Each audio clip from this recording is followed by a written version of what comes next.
Oi, oi, oi, crianças do quinto ano, tudo bem com vocês? Estou aqui para explicar para vocês a atividade número 14 de História. Só que antes da gente fazer a leitura do texto, eu vou dar início com um vídeo e eu gostaria que vocês prestassem bastante atenção, que ele explica um pouco do texto que nós vamos ler logo em seguida. Então vamos acompanhar? O historiador é a pessoa que estuda o passado. Para isso, ele investiga acontecimentos do passado e reúne todas as pistas deixadas pelas pessoas. Essas pistas são chamadas de fontes históricas. Agora te convido a conhecer algumas fontes históricas. Fontes escritas são documentos em papéis que registram acontecimentos do passado. Pode ser cartas, livros, documentos, diários e revistas. Fontes visuais são exemplos de fontes visuais: fotografia, pintura, desenho de história em quadrinhos e gravuras. Fontes orais. As fontes orais são lembranças que uma pessoa conta sobre um acontecimento ou um tempo passado. Pode ser entrevistas, depoimentos, cantigas, lenda e brincadeira de roda. Temos também as fontes materiais, que são objetos usados no passado, como móveis, brinquedos, roupa, moeda e dinheiro. As fontes históricas são importantes para que a gente possa perceber a evolução do mundo em que vivemos. Até a próxima, crianças!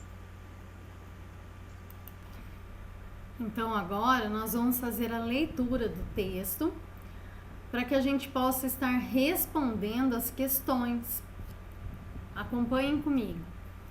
Você já percebeu que existem histórias que são contadas de diferentes formas?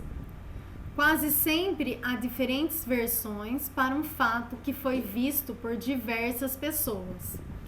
Isso geralmente acontece porque cada uma delas conta a partir de suas visões aquilo que viu acontecer.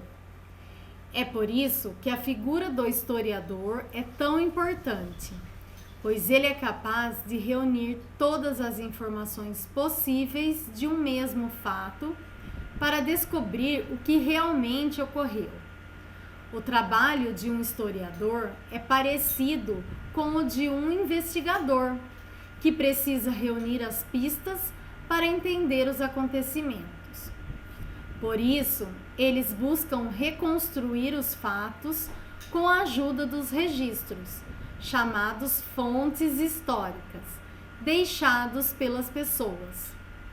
Cartas, desenhos, livros, construções, objetos, roupas, filmes, fotografias e jornais são alguns dos exemplos de registros utilizados pelo historiador. Mas esses registros precisam ser interpretados para fazer sentido. Cada historiador faz a sua reconstrução do que aconteceu, de acordo com os seus conhecimentos e sua maneira de ver o mundo.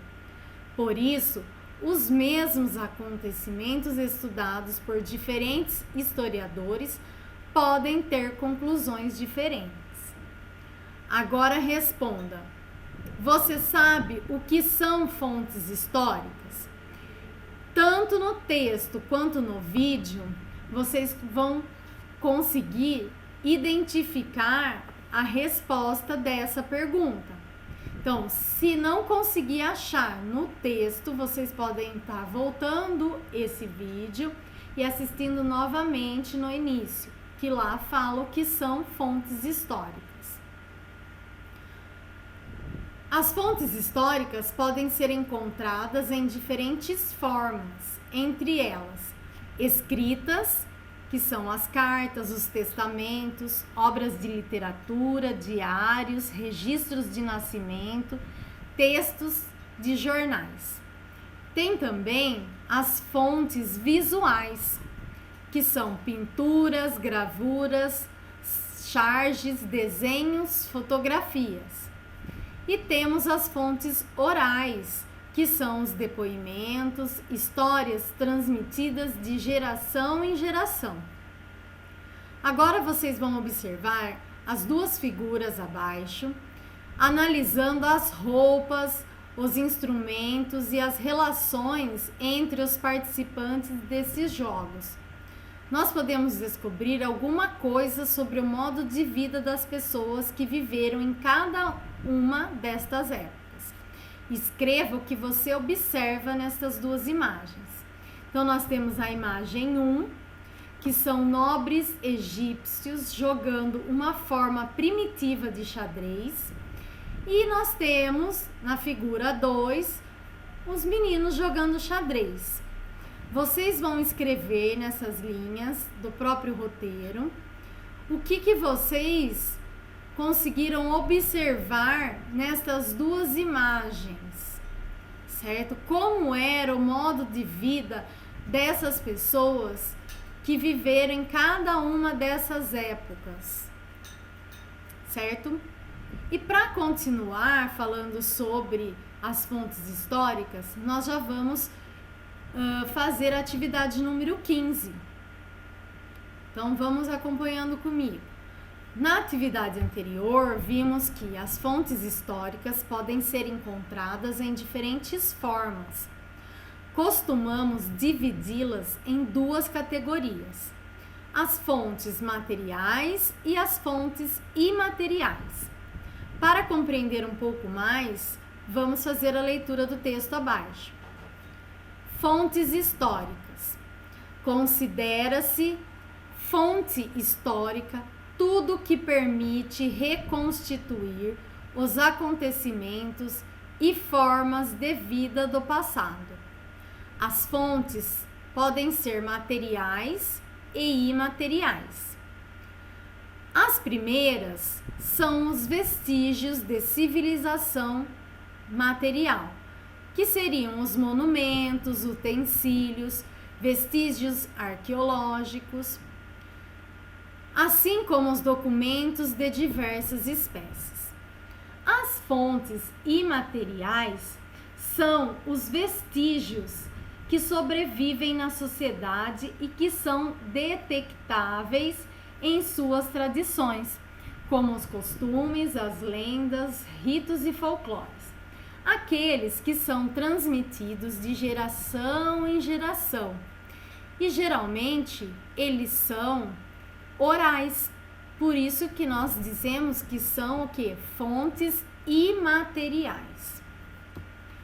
Sabemos que a história é contada a partir do olhar do historiador sobre aquilo que aconteceu a partir de fontes materiais e imateriais.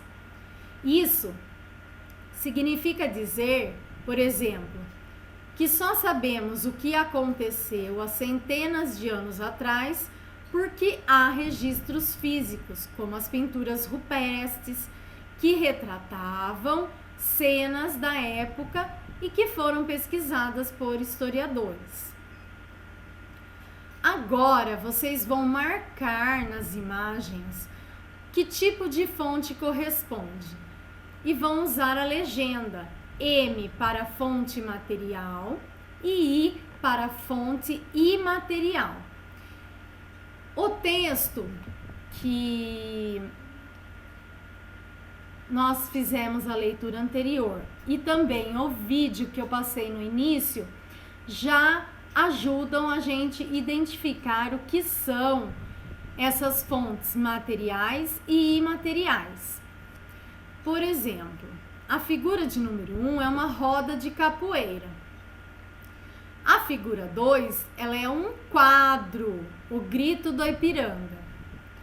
Depois nós temos na figura 3 uma pintura rupestre encontrada na Argélia, na África. E a figura 4 é a festa de Bumba Meu Boi no estado de Maceió. Tá? Então vamos pensar um pouquinho o que seriam essas fontes materiais e fontes imateriais. É só colocar M ou I, certo? Espero ter ajudado. Qualquer dúvida é só perguntar. Abraços Até mais!